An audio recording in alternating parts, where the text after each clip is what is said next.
ओम शं शनैश्चराय नमः। मृत्युलोक के स्वामी, अच्छे कर्मों का शुभ फल देने वाले और पाप कर्मों का कठोर दंड देने वाले न्यायप्रिय भगवान शनिदेव को मेरा शत शत नमन। नमस्कार दोस्तों, मैं हूं तितली और आपका स्वागत है मेरे चैनल ज्ञानी तितली में। अब तक आप समझ ही गए होंगे, आज का हमारा वीडियो हम समर्पित कर रहे हैं न्याय के देवता शनि को, क्योंकि कुछ ही दिनों में 22 मई शुक्रवार को आने वाली है शनि जयंती, यानी भगवान शनिदेव का जन्म दिवस। तो आइए जानते हैं इनके जन्म की कहानी और कुछ अचूक टोटके, जिससे भगवान शनिदेव की कृपा आप पर सदैव बनी रहेगी।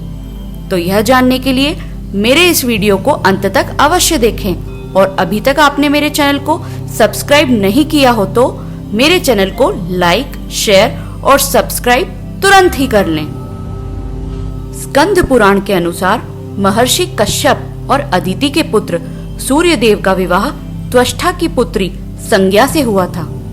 विवाह के उपरांत सूर्यदेव के अत्यधिक तेज से संज्ञा परेशान रहा करती थी और सोचती थी कि वह ऐसा क्या उपाय करे कि सूर्यदेव के ताप को सहन कर सके।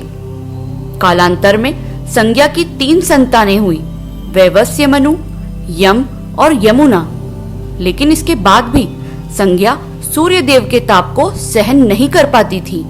एक दिन देवी संज्ञा ने निर्णय लिया कि वह तपस्या करके सूर्यदेव के ताप को कम करेगी, लेकिन बच्चों के पालन और सूर्यदेव को तप के बारे में कुछ पता न चले, इसके लिए उन्होंने एक युक्ति निकाली और अपने तपोबल से, अपनी ही छाया से, अपनी ही हमशक्ल देवी छाया को उत्पन्न किया और सूर्यदेव व अपने बच्चों की जिम्मेदारी देवी छाया को सौंपकर स्वयं तप करने के लिए वन में चली गई और वहां एक घोड़ी के रूप में तप करने लगी। इधर छाया रूप में होने के कारण देवी छाया को सूर्यदेव के ताप से कोई परेशानी नहीं होती थी। नारी धर्म का पालन करते हुए देवी छाया और सूर्यदेव के मिलन से 3 संतानें मनु, शनिदेव और भद्रा ने जन्म लिया। शनिदेव का जन्म ज्येष्ठ मास की अमावस्या को हुआ था, तभी से यह दिन शनि जयंती के रूप में मनाया जाता है। एक और कथा के अनुसार शनिदेव का रंग जन्म से ही अत्यंत काला था, जिससे सूर्यदेव को देवी छाया के चरित्र पर संदेह हुआ और उनसे कहा कि इतनी काली संतान मेरी नहीं हो सकती। तब माता के अपमान से क्रोधित होकर शनि ने अपने पिता सूर्य पर वक्र दृष्टि डाली, जिसके फलस्वरूप सूर्यदेव का रंग काला हो गया और उनको ग्रहण लग गया। बाद में सूर्यदेव को जब उनकी भूल का एहसास हुआ, तब उन्होंने भगवान शिव की आराधना करके अपना स्वरूप पुनः प्राप्त किया। तो दोस्तों, यह थी कहानी शनि जन्म की। अक्सर शनिदेव का नाम सुनते ही लोग सहमने लग जाते हैं, उनके प्रकोप का खौफ खा जाते हैं। कुल मिलाकर शनि को क्रूर और अनिष्ट ग्रह माना जाता है, लेकिन ऐसा नहीं है। यदि कोई शनिदेव के कोप का शिकार हो तो रूठे हुए शनि को कुछ सरल उपाय करके मनाया भी जा सकता है, और इन्हें करने के लिए शनि जयंती से अच्छा दिन हो ही नहीं सकता। तो अब मैं आपको कुछ ऐसे ही सरल उपाय बताती हूँ जो आप लॉकडाउन के दौरान भी बिना मंदिर जाए घर पर ही बैठकर कर सकते हैं और शनिदेव की कृपा प्राप्त कर सकते हैं। पहला उपाय, शनि की 7.5 और ढैया से पीड़ित जातक दशरथ कृत शनि स्तोत्र का पाठ शाम के समय करें। किसी जरूरतमंद को उड़द की दाल, काले चने, गुड़ या इनसे बनी वस्तुओं का दान करें।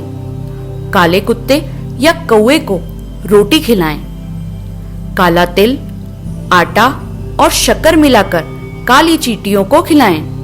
हनुमान जी ने रावण की कैद से शनि महाराज को मुक्त करवाया था, इसीलिए इस दिन हनुमान जी की पूजा का भी विधान माना गया है। हनुमान जी को लाल फूल और सिंदूर चढ़ाकर सरसों के तेल का दिया अर्पित करें। और सबसे अंतिम और सरल उपाय, क्योंकि शनिदेव की मूर्ति घर में रखना वर्जित माना गया है, अतः ओम शम शनैश्चराय मंत्र का मानसिक जाप करें। तो दोस्तों, शनि हमारे शत्रु नहीं मित्र हैं, अमंगलकारी नहीं मंगलकारी हैं। शनि भाग्य विधाता कर्मफल दाता हैं, उनसे डरिए नहीं, बस अपने मन वचन और कर्मों को शुद्ध रखिए। तो इसी के साथ मैं तितली आपसे आज्ञा लेती हूँ और मिलती हूँ आपसे अपने अगले वीडियो में और भी अधिक रोचक जानकारियों के साथ। तब तक शनिदेव की कृपा आप पर बनी रहे। धन्यवाद।